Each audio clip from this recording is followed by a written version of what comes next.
सबसे पहली बात है, यदि हम अध्यात्म को नहीं समझेंगे और नहीं समझाएंगे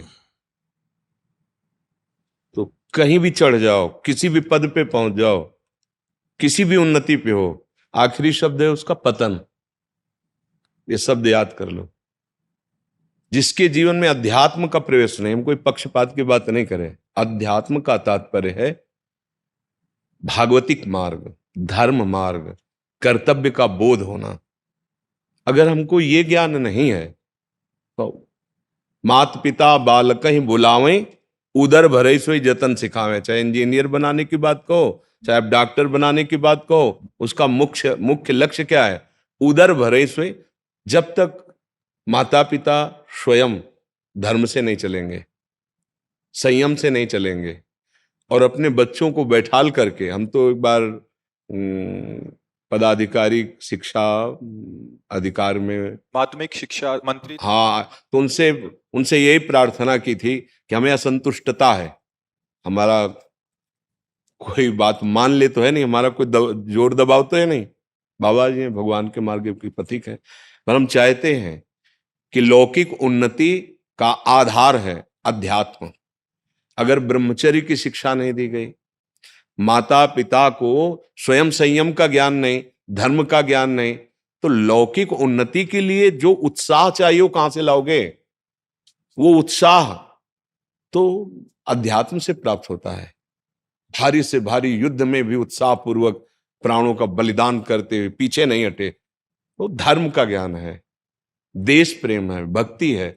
अब इससे शून्य, अब उन बच्चों का खान पान बिगड़ा हुआ है, उन बच्चों की जो स्मृति शक्ति प्रदान बनाने वाला है वो वीर है, उसका वो नाश कर रहे हैं। अब स्मरण शक्ति कमजोर हो रही, तो किसी भी जगह कहीं भी जाए उनके अंदर उत्साह नहीं, उसके अंदर आत्मबल नहीं। अब ऊपर से दबाव और पड़ रहा है कि इतने पैसा खर्चा कर रहे हैं, तुमको इतना पढ़ा रहे हैं, इतना, और तुम वहां, तो अब वो क्या करेगा? उसके पास ज्ञान तो है नहीं ना, तो उसको लगता है कि इन सब झंझटों से मुक्त होने के लिए शरीर छोड़ दो, अच्छा रहेगा। घोर अज्ञान, घोर दुर्गति। पहली बात, चलो नहीं अध्यात्म ज्ञान का ज्ञान है तो माता पिता को इतना तो चाहिए ना कि इतना तो सपोर्ट कर दे बच्चे को, इतना तो थोड़ा साहस बंधा दे कि अगर तुम फेल होते हो तो कोई बात नहीं, और आगे प्रयास कीजिए। अगर नहीं होता है तो हम दूसरा उपाय करो, कोई व्यापार करवा देंगे। जीवन निरर्थक थोड़ी जाने वाला है, उसको उत्साहहीन नहीं करना है। अगर हमें ये शरीर नाश वाली प्रक्रिया को रोकना है तो चाहे वो किसान हो, चाहे वो विद्यार्थी हो, या चाहे वो व्यापारी हो, हानि पर सबको ऐसा महसूस होता है। अब क्या, फसल नष्ट हो गई, सोचा अब क्या करूं, शरीर छोड़ दूं, क्योंकि दूसरा उपाय नहीं। परिवार को जिलाने के लिए जो हमारा व्यापार है उसमें हानि हो गई, हम जो पढ़ाई पढ़ रहे हैं, माता पिता अर्थ लगा रहे, उसमें फेल हो रहे हैं, हमारी मानसिकता काम नहीं कर रही। तो इन सब बातों के लिए हम बैठ करके, पहले परिवार ही, माता पिता ही गुरु है सबसे पहला, उनको बैठाल करके, पर उनको खुद ज्ञान नहीं तो क्या होगा?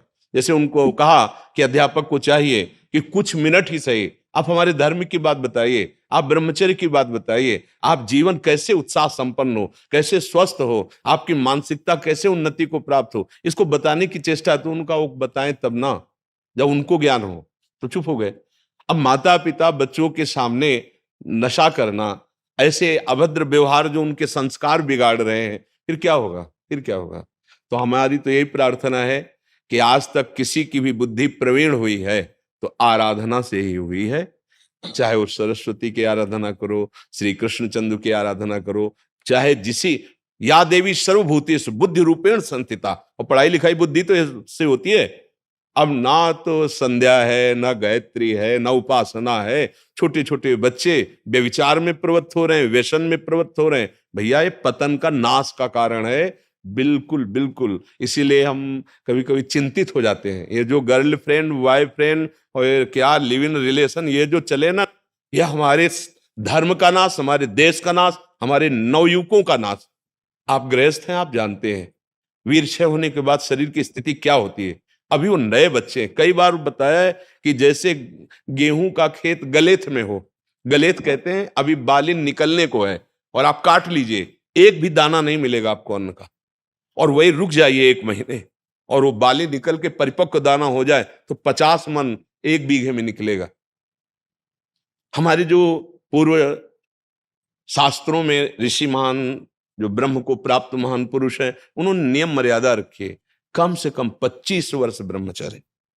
अब आप गृहस्थ में जाओगे, आपके संतान हष्ट पुष्ट तेजस्वी देशभक्त भगवत भक्त, माता पिता में संयम नहीं है, बच्चों को संयम की शिक्षा नहीं है, आहार, ये सब कैसे कैसे पदार्थ हैं, कैसे कैसे क्या मिलावट है, छोटी अवस्था में तुम्हारे लीवर की कमजोरी हो जाती है, तुम्हारी बुद्धि पतित हो जाती है। अब अच्छे भोजन नहीं है, पवित्र भोजन नहीं, ऐसा कलयुग का प्रभाव बढ़ता जा रहा है। सब्जी, बोले हरी सब्जी खाओ, उसमें इंजेक्शन लग रहा है।